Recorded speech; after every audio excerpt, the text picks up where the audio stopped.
Victor Hugo başyapıtı Sefiller'de Waterloo bir savaş değildir, dünyanın yüzünün değişmesidir demişti.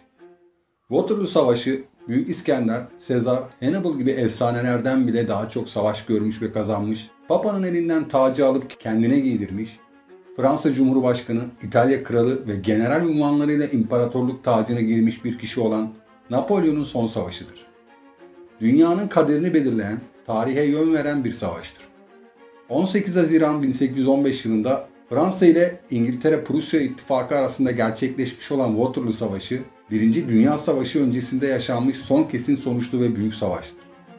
Napolyon ve yenilmez ordusunun bu savaşı nasıl kaybettiği halen günümüzde tartışılmaktadır.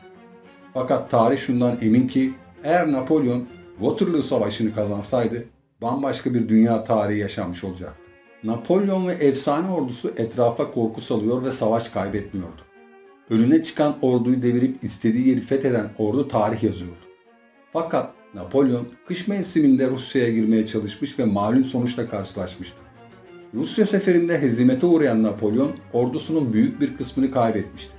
Bir yandan Rusya seferinin başarısızlığı, bir yandan da artan vergiler halkı hükümete karşı kışkırtmış ve Napolyon'a karşı hükümet darbesi girişimleri oluşmaya başlamıştı. Her ne kadar bu darbe girişimleri bastırılmış olsa da Rusya seferi hezimeti ve iç karışıklıklar koalisyon kuvvetlerini oldukça cesaretlendirmiştir.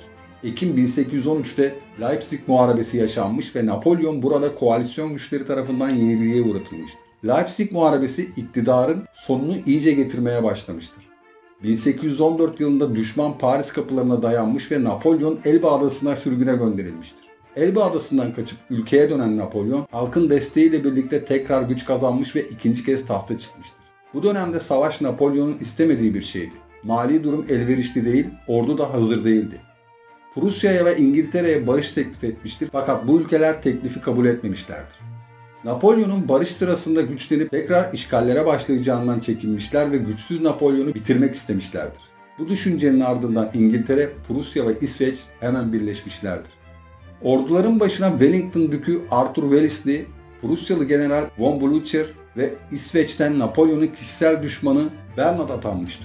Napolyon hücumda ne kadar usta bir generalse Wellington Dükü Arthur Wellesley de savunmada o kadar ustaydı. Koalisyon güçlerinin komutası kendisine verilmişti. Arthur Wellesley'in savaştan bir gün önce kaldığı yerin ismini savaş ismi yapma alışkanlığı vardı. Wellesley savaştan bir gün önce Waterloo'da kaldığı için savaşın ismini Waterloo Savaşı koymuştur.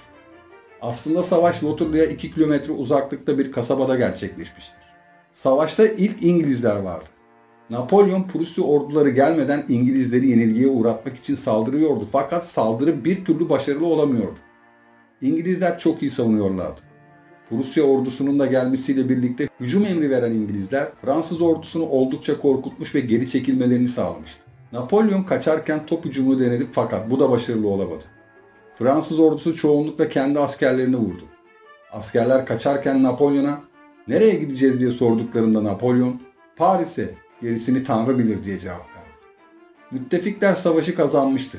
Napolyon Paris'e döndüğünde yakalandı ve Saint Helena adasında sürgüne gönderildi. Napolyon 5 Mayıs 1821'de sürgündeyken hayata gözlerini yumdu. Waterloo Savaşı, NATO ve Birleşmiş Milletler için gereken zemini hazırladı. Waterloo Savaşı'nda büyük bir İngiliz ordusu, çeşitli Alman ırklarından gelen Hollandalılar ve Belçikalılar ve 50.000 kişilik bir Prusya ordusu vardı. İngiltere'nin geçmiş savunma bakanı Lord Brimell bu savaşı ilk NATO operasyonu olarak değerlendiriyor. Lord Byron'ın Waterloo Savaşı'nı anlattığı bir pasajında da Birleşmiş Milletler kelimesi geçiyor. Winston Churchill da Birleşmiş Milletler'in ismini bu pasajdan esinlenerek koymuştur. İngiltere, dünya gücü olması konusunda yol açmıştır. Waterloo Savaşı'nın ardından gelen Viyana Antlaşması ile beraber İngiltere Avrupa'dan herhangi bir toprak almamıştır. Bu da onu deniz aşırı yerlere gitmeye zorlamış, Güney Afrika, Trinidad ve Sri Lanka gibi yerleri böyle kolonize ederek dünya gücü olmuştur. Amerika'nın dünya gücü olmasında Waterloo'nun payı vardır. Avrupa endüstrisi savaş sırasında büyük hasar alırken Amerika'daki üretim gitgide artıyordu. Dolayısıyla Amerika hem kendi içinde ürünleri tüketmeye hem de bunları Avrupa'ya satmaya başladı. Avrupa'nın Amerika'dan gelecek olan pamuk ve tahıla hayli ihtiyacı vardı. Savaş aynı zamanda yaklaşan Alman milliyetçiliğinin habercisiydi. Bu da 2. Dünya Savaşı'na sebep olmuştur. Prusyalıların Fransız ordusunun yenilgisine yardım etmesi daha sonradan Prusya mitolojisine kadar girecekti. Bu galibiyet Almanlarda büyük bir milliyetçilik duygusu uyandıracaktı. Bununla beraber 1871'de kurulan yeni Alman İmparatorluğu'nun ardından Nazi Partisi'ne ve Nazi Almanyası'na kadar yol alacaktı. Avrupa Birliği'ne de dolaylı yoldan etkisi olmuştur. Waterloo sadece bir savaş değildir. Ulus devletlerle uluslararası devletlerin de bir savaşıdır. İngiltere ve müttefikleri Napolyon'un Avrupa'da tek devlet olma isteğine karşı çıkarak aslında ulus devlet adına bir zafer elde etmişlerdir. Ulus devletlerin birlikteliği de Avrupa Birliği'ne fikren yakınlık sağlamıştır. Anlaşılır bir şekilde Fransızlar da bu konuya hala sinirle yaklaşırlar. Örneğin Fransa, Belçika'nın anma için temsili Waterloo parası yaptırmasını engelledi.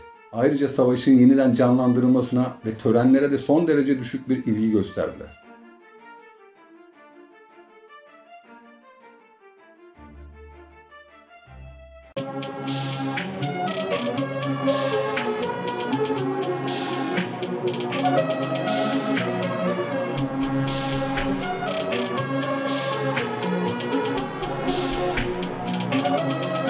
Perfect.